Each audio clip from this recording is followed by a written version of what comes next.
On lui a parlé hier matin, on lui reparle ce matin. Gilles Barry, spécialiste de l'Amérique latine, mais qui est présentement sur place dans la région de Puerto Vallarta. Bonjour Gilles. Bon matin, Mario. Ça s'est calmé depuis 24 heures un peu? Ça s'est calmé. Hier après-midi, par contre, j'ai compté 6 détonations. Alors, il y a eu un communiqué vers la fin de journée aussi pour faire un peu l'état de la situation. Puis on dit que c'était contrôlé par les forces de l'ordre parce que c'était les suites aux incendies qu'il y avait eu dimanche. Alors, et on a annoncé hier en fin de journée aussi que c'était un peu le retour à la normale aujourd'hui. Les écoles seront ouvertes, les commerces vont être ouverts, les restaurants vont ouvrir, puis on revient aux plages et aux hôtels qui devront Hmm.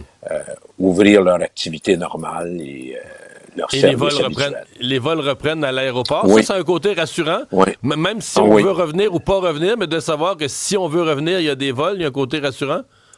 oui. Hier, d'ailleurs, c'est Sunwing, Air Transat, Air Canada ont annoncé qu'ils reprenaient les vols entre le Canada, entre le Québec et Puerto Vallarta. Il est toujours dit, le retour des vols est un premier signal vers un retour d'une forme de tranquillité, parce que je suis d'accord avec Félix Séguin que ça va être quoi la suite? Il faut comprendre, Mario, que j'ai essayé hier de me rappeler, parce que je viens à Puerto Vallarta depuis 2005. Y avait-il eu autre chose dans le pays sous cette forme-là, depuis ce temps-là? Et la réponse est non.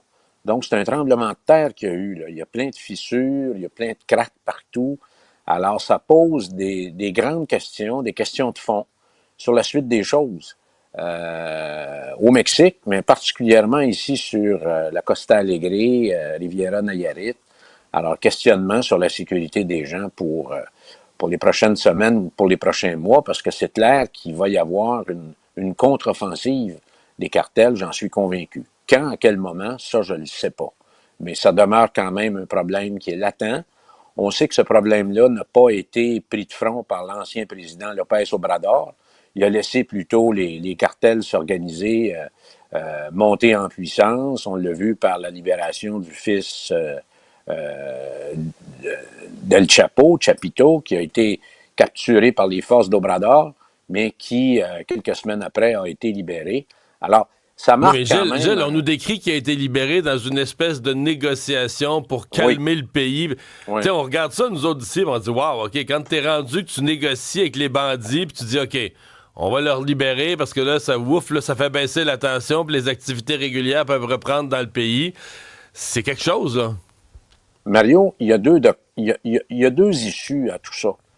Où effectivement tu suis ce qui a été fait depuis des lunes, c'est-à-dire trouver une forme d'entente avec les cartels, puis qu'il n'y a pas trop de conséquences sur le pays, la population, le tourisme, l'économie, etc., etc., ou quelqu'un, puis ça va être une solution politique, va être élu, puis il va faire le ménage. Alors, c'est un ou Mais l'autre. Mme Puis Scheinbaum, dans c'était pas les ça? Ben, ils disent tout ça dans leur discours, Mario, électoral, mais par la suite, ça devient plus compliqué pour être appliqué. Alors là, il y a une forte pression des États-Unis. On la sent, là, cette pression-là. Là. Tu sais, il y a de la chaleur derrière le cou pour qu'ils fassent le ménage.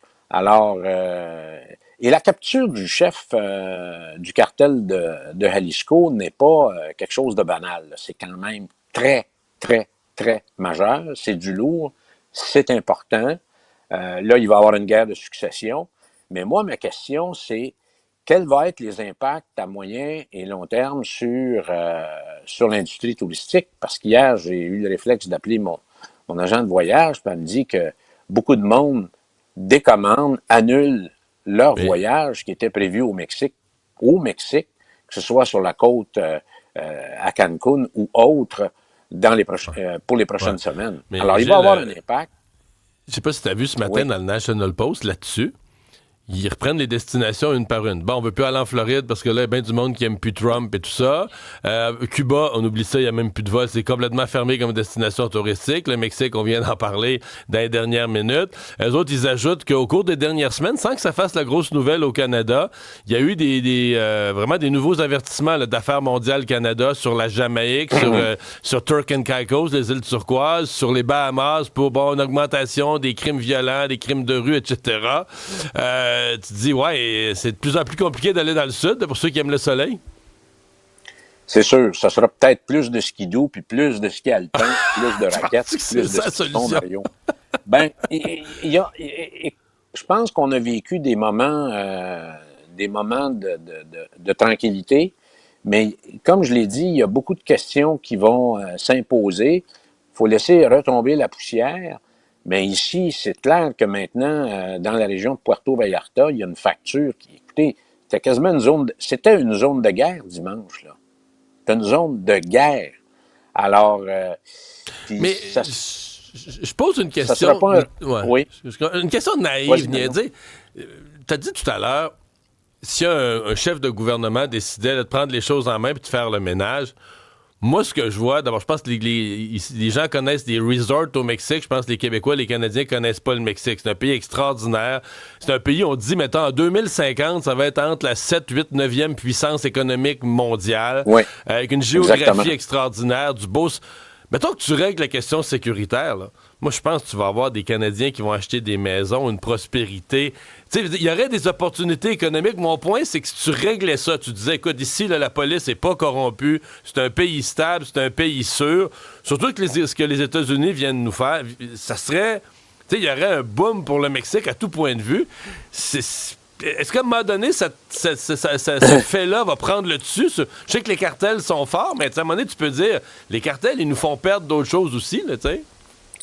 Énormément, l'image, l'investissement, la prospérité économique, la création de richesses. La paix, là, la sécurité des citoyens, d'abord de sa population et de ceux et celles qui vont venir pour nous visiter, ça n'a pas de prix, Mario. C'est vrai, ça. Alors, on l'oublie, nous, on s'en rend pas compte chez nous. Ouais, au Québec, on s'en rend pas compte parce que, c'est un lieu extrêmement sécuritaire. C'est quelque chose qui vaut de l'or, ça.